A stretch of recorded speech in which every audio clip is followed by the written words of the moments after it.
बहुत बधाई। आदरणीय सभापति महोदय, मैं आपका धन्यवाद देता हूं कि इस ऐतिहासिक चर्चा जो 150वीं वर्ष में हो रही है उसमें मुझे बोलने का मौका मिल रहा है। वंदे मातरम के आज हम 150वें वर्ष के बाद दोबारा हम लोग इस सदन में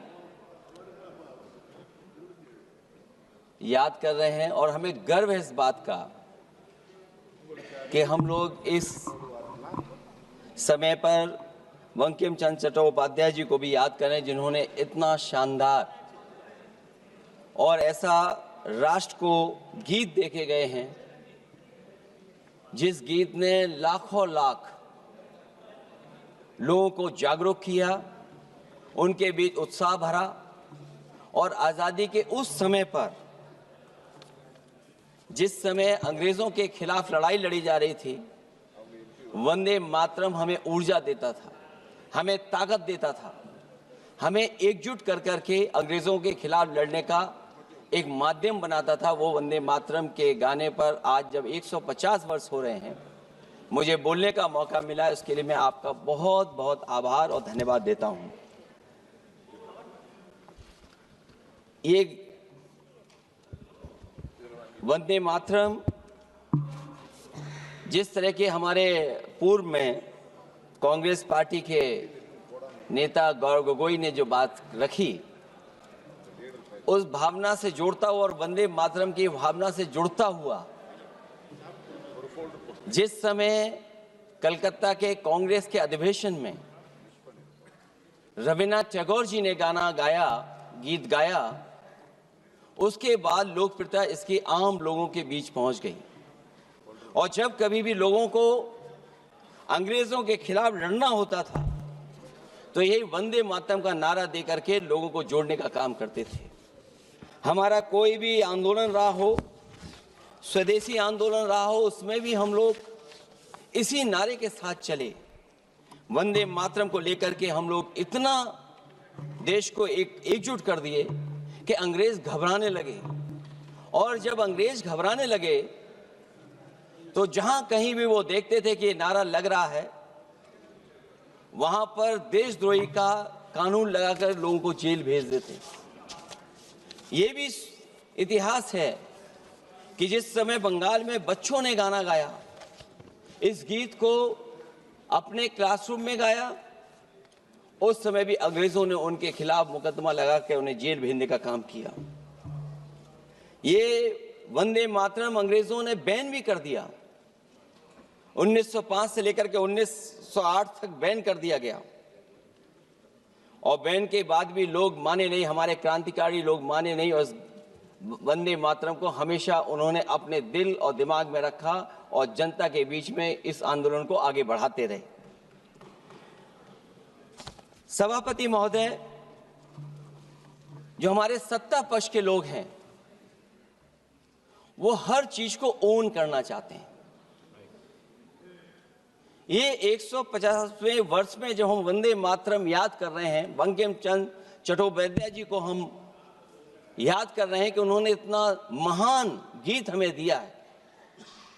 सत्ता पक्ष के लोग समय समय पर हमें देखने को मिलता है कि जो महापुरुष उनके नहीं हैं या जो चीज उनकी अच्छी नहीं है, उनको वो ओन करना चाहते हैं। 150वें वर्ष वंदे मातरम, मैं अभी वो बात कहूंगा और मैं बात कहूंगा और हमारे मंत्री जी उसका जवाब देना। सभापति महोदय, क्योंकि ये बात ओन करने की आ रही है, अपनाने की बात आ रही है, तो मैं सभापति महोदय, मैं अपने सत्ता पक्ष के लोगों को याद दिलाना चाहता हूं। सत्ता पक्ष के लोगों की जो पार्टी आज है, भारतीय जनता पार्टी, जिस समय गठन हो रहा था, हमारे मुंबई और महाराष्ट्र के लोग जानते होंगे कि जिस समय गठन की चर्चा थी, उस समय आपके जो अध्यक्ष चुने गए थे, उनको जो भाषण देना है उस पर भी बहस चल रही थी। और बहस इस बात की थी कि भारतीय जनता पार्टी सेकुलर रास्ते पे जाएगी, सोशलिस्ट रास्ते पे जाएगी कि नहीं जाएगी।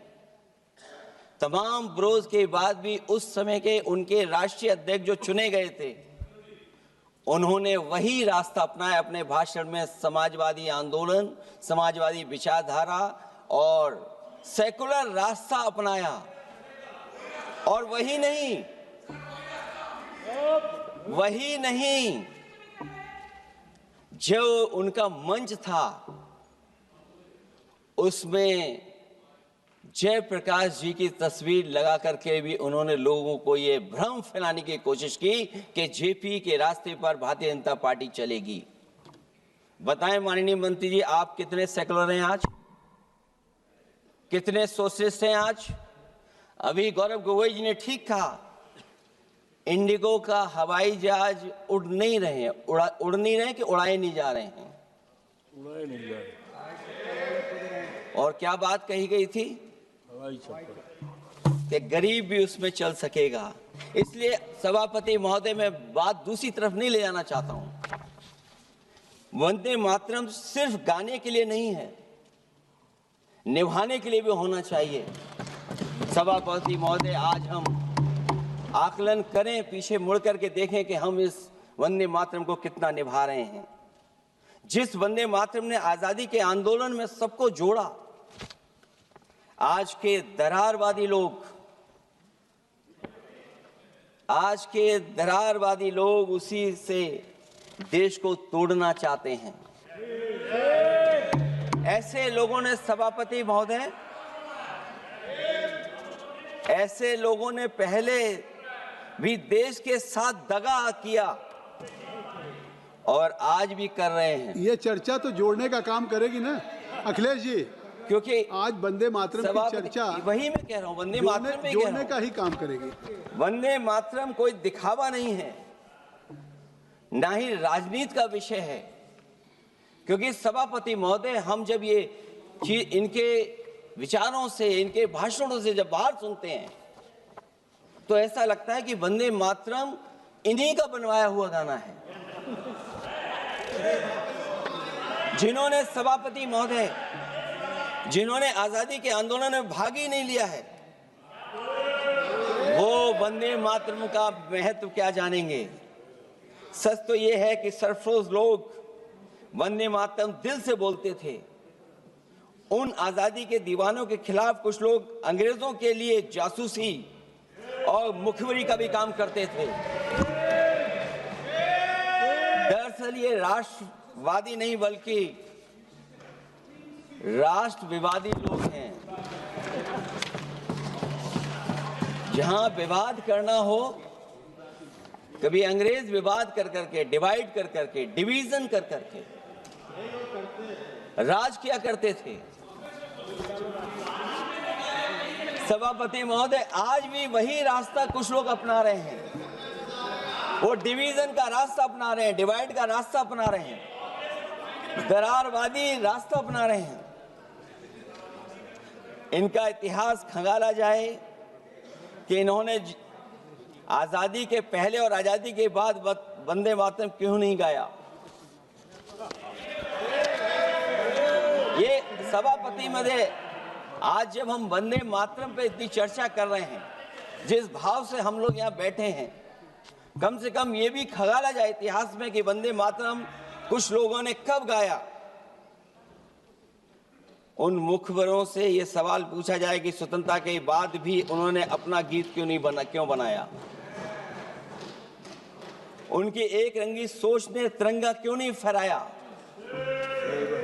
वंदे मातरम सियासत के झूठे राष्ट्रवादियों के लिए नहीं है, गलत लोगों की गलत मंशा पूरा देश समझता है।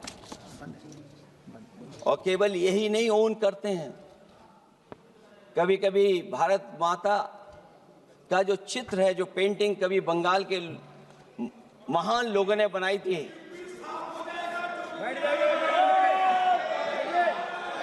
सभापति महोदय इनको देख लीजिए और फिर बैठ जाओ।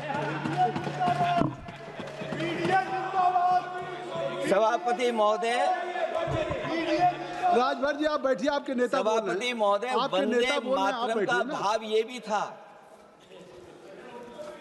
कि कम्युनल पॉलिटिक्स नहीं चलेगी, और कम से कम हमारे उत्तर प्रदेश के साथियों ने कम्युनल पॉलिटिक्स को अंत किया है वहां पर जहां से कभी इन्होंने शुरू की थी।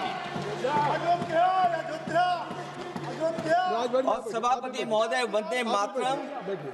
एक भाव के रूप में हमारे अंदर बसा है, चाहे उसके शब्द न याद हों, चाहे अर्थ न मालूम हो, चाहे पूरा याद न हो,